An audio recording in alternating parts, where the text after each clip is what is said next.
Steve Jobs, in full Stephen Paul Jobs, born February 24, 1955, San Francisco, California, U.S., died October 5, 2011, Palo Alto, California, co-founder of Apple Computer Incorporated, now Apple Incorporated, and a charismatic pioneer of the personal computer era.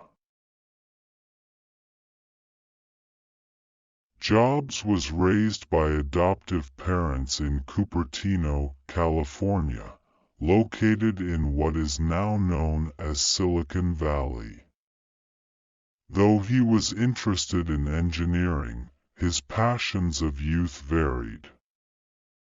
He dropped out of Reed College, in Portland, Oregon, took a job at Atari Corporation as a video game designer in early 1974, and saved enough money for a pilgrimage to India to experience Buddhism.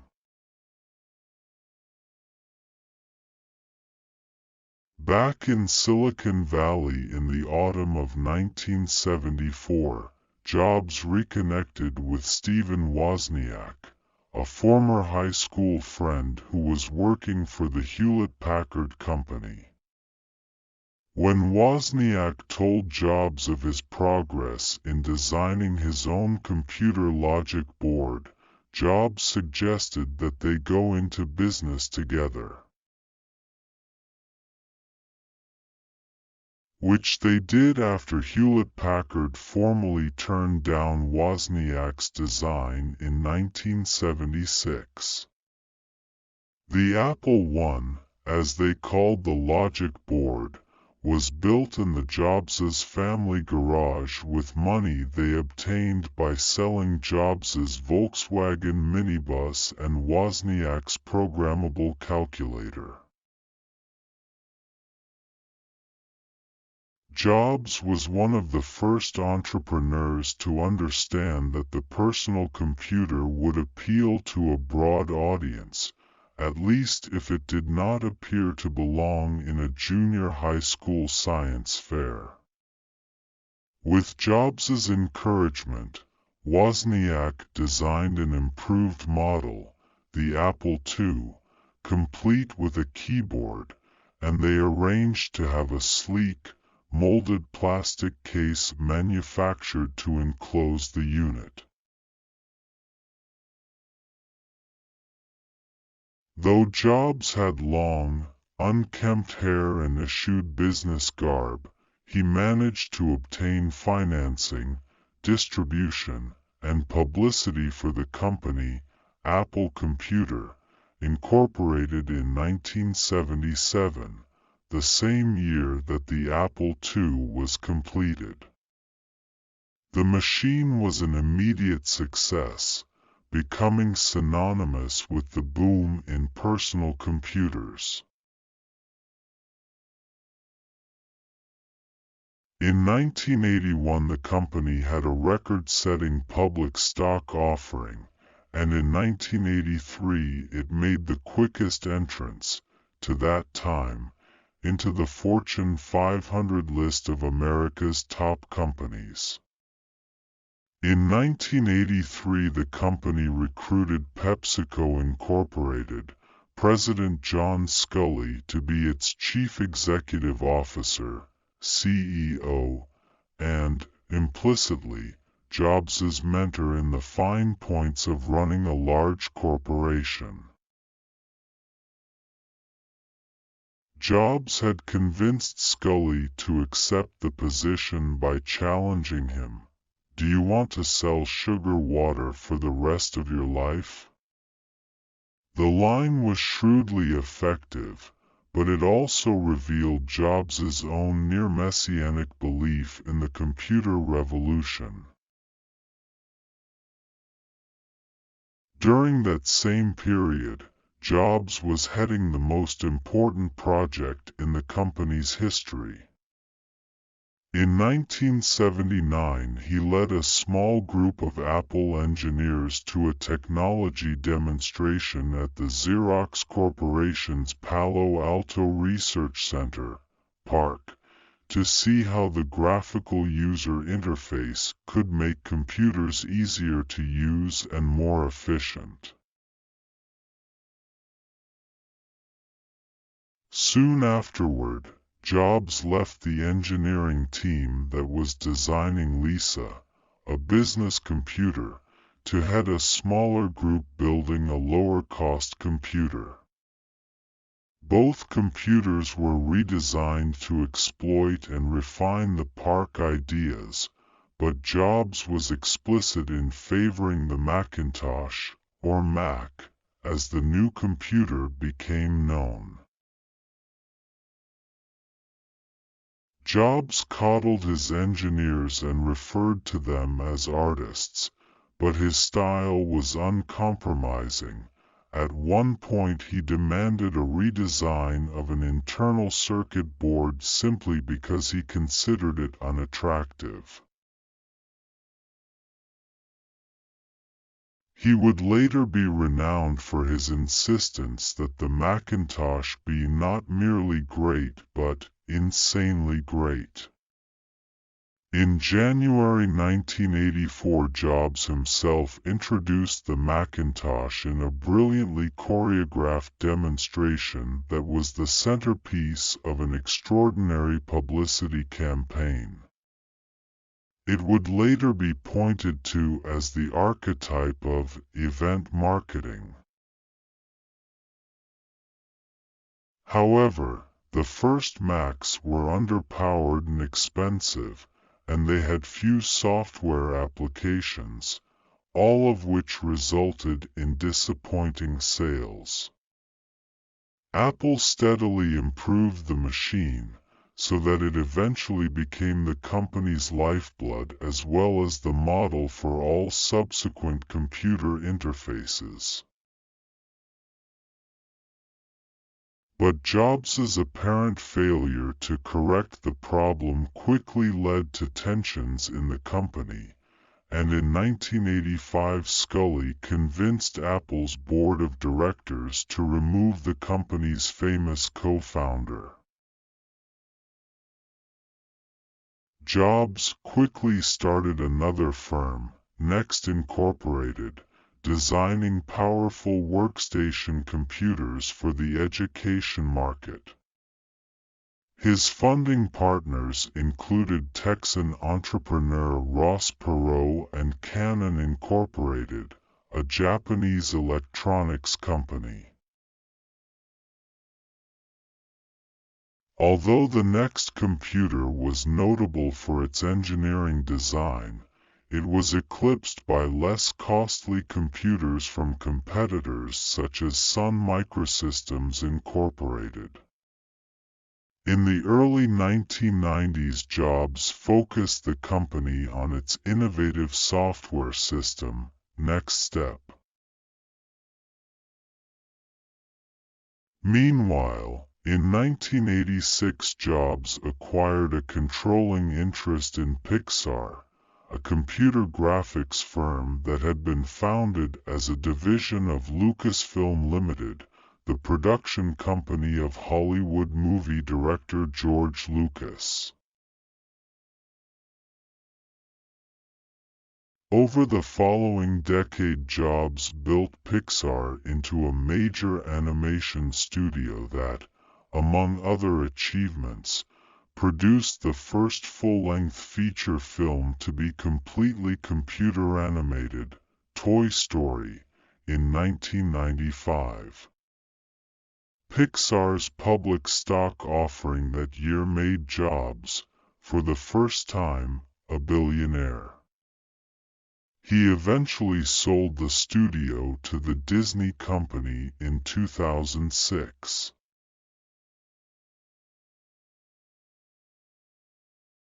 In late 1996, Apple, saddled by huge financial losses and on the verge of collapse, hired a new chief executive, semiconductor executive Gilbert Amelio. When Amelio learned that the company, following intense and prolonged research efforts, had failed to develop an acceptable replacement for the Macintosh's aging operating system, OS, he chose next step, buying Jobs's company for more than $400 million, and bringing Jobs back to Apple as a consultant. However, Apple's board of directors soon became disenchanted with Amelio's inability to turn the company's finances around and in June 1997 requested Apple's prodigal co-founder to lead the company once again. Jobs quickly forged an alliance with Apple's erstwhile foe, the Microsoft Corporation, scrapped Amelio's Mac clone agreements, and simplified the company's product line. Just as important is what he did not do. He resisted the temptation to make machines that ran Microsoft's Windows OS, nor did he, as some urged, spin off Apple as a software-only company. Jobs believed that Apple, as the only major personal computer maker with its own operating system, was in a unique position to innovate. Innovate he did. In 1998, Jobs introduced the iMac, an egg-shaped, one-piece computer that offered high-speed processing at a relatively modest price and initiated a trend of high-fashion computers. Subsequent models sported 5 different bright colors. By the end of the year, the iMac was the nation's highest-selling personal computer, and Jobs was able to announce consistent profits for the once moribund company. The following year, he triumphed once more with the stylish iBook, a laptop computer built with students in mind, and the G4, a desktop computer sufficiently powerful that, so Apple boasted, it could not be exported under certain circumstances because it qualified as a supercomputer. Though Apple did not regain the industry dominance it once had, Steve Jobs had saved his company, and in the process re-established himself as a master high-technology marketer and visionary. In 2001 Jobs started reinventing Apple for the 21st century. That was the year that Apple introduced iTunes, a computer program for playing music and for converting music to the compact MP3 digital format commonly used in computers and other digital devices. Later the same year, Apple began selling the iPod, a portable MP3 player, which quickly became the market leader. In 2003 Apple began selling downloadable copies of major record company songs in MP3 format over the Internet. By 2006 more than 1 billion songs and videos had been sold through Apple's online iTunes store. In recognition of the growing shift in the company's business, Jobs officially changed the name of the company to Apple Incorporated on January 9, 2007.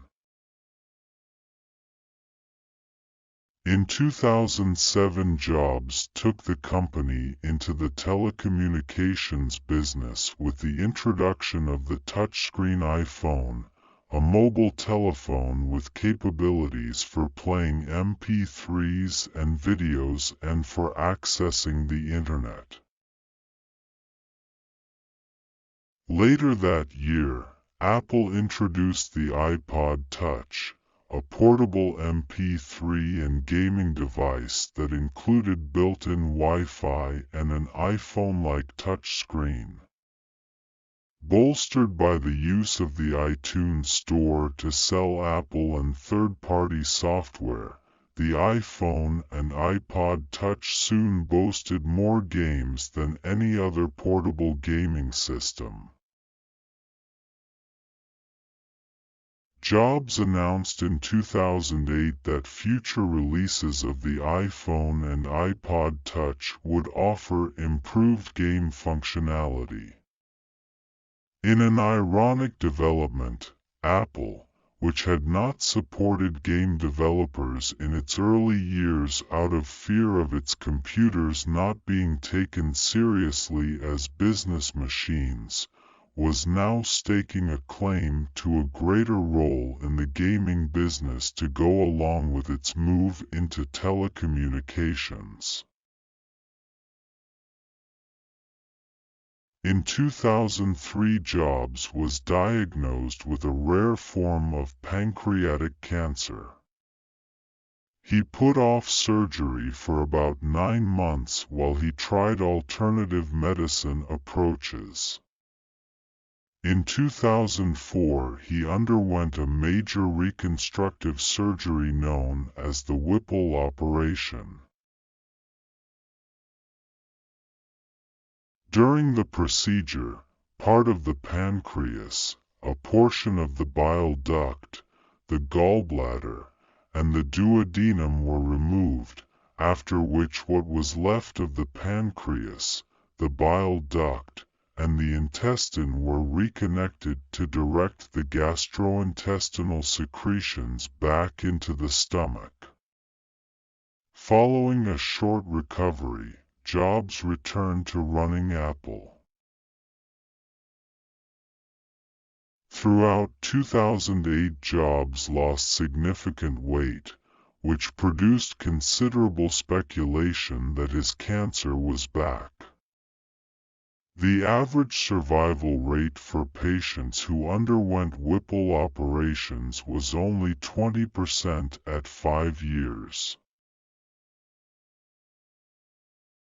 Perhaps more than those of any other large corporation, Apple's stock market shares were tied to the health of its CEO, which led to demands by investors for full disclosure of his health, especially as the first reasons given for his weight loss seemed insufficient to explain his sickly appearance. On January 9, 2009, Jobs released a statement that he was suffering from a hormonal imbalance for which he was being treated and that he would continue his corporate duties. Less than a week later, however, he announced that he was taking an immediate leave of absence through the end of June in order to recover his health. Having removed himself, at least temporarily, from the corporate structure, Jobs resumed his previous stance that his health was a private matter and refused to disclose any more details. In June 2009, the Wall Street Journal reported that Jobs had received a liver transplant the previous April. Not disclosed was whether the pancreatic cancer he had been treated for previously had spread to his liver. The operation was performed in Tennessee, where the average waiting period for a liver transplant was 48 days, as opposed to the national average of 306 days. Jobs came back to work on June 29, 2009, fulfilling his pledge to return before the end of June. In January 2011, however, Jobs took another medical leave of absence. In August he resigned as CEO but became chairman. He died 2 months later. In 2022, Jobs was posthumously awarded the Presidential Medal of Freedom.